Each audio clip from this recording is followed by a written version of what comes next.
ఆ కాలంలో అట్లా వినాయక మండపంలో ఏర్పాటు చేసినటువంటి ఉత్సవాల్లో కలిసినటువంటి ప్రజలందరికీ కూడా భారతీయులందరికీ కూడా మరి నాయకులు ఉద్బోధ చేసేవారు.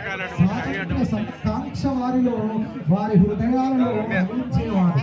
అట్లా ప్రజలు సంఘటితమై వలస పాలకులకు వ్యతిరేకంగా ఉద్యమించారు.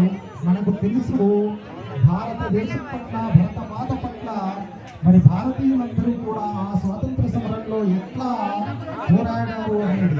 అట్లా 1873 నుంచి మొదలుకొని 1947 వరకు కూడా ఇంచుమించు 53 సంవత్సరాల పాటు నిర్వహించి మరి స్వాతంత్ర సమరంలో భారతీయుల యొక్క సంఘటిత శక్తి ఎంతగానో సమరశంగాన్ని తోడించింది అని చెప్పవచ్చు.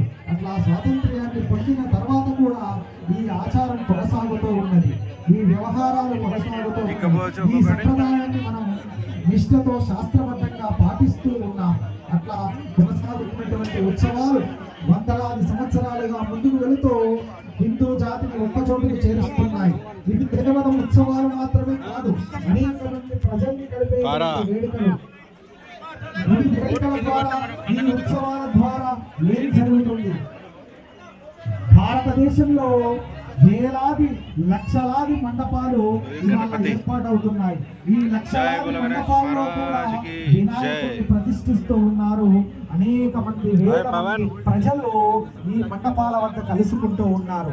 అంతేకాదు ఆ వినాయక స్వామి వారికి పూజలు చేయడానికి ఒక మండపాన్ని ఏర్పాటు చేస్తున్నారు.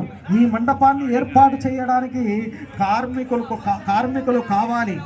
అంతేకాదు వినాయకుడికి పూజాది కార్యక్రమాలు నిర్వహించుకోవడానికి పూలు పండ్లు సమర్పించుకోవాలి, అలంకరణలు చెయ్యాలి, పూజా సామాగ్రి తీసుకురావాలి. ఇట్లా భారతదేశంలోని లక్షలాది మండపాలలో చేస్తున్నటువంటి ఈ పూజాదిక కార్యక్రమాల ద్వారా జరుగుతున్నటువంటి వ్యాపారం కోట్లాది రూపాయలలో, వందల కోట్లాది రూపాయలలో ఉందని చెప్పవచ్చు. తద్వారా అనేక మందికి తిండి పెడుతున్నటువంటివి ఈ ఉత్సవాలు. అంతేకాదు మనం ఏ ఉత్సవాన్ని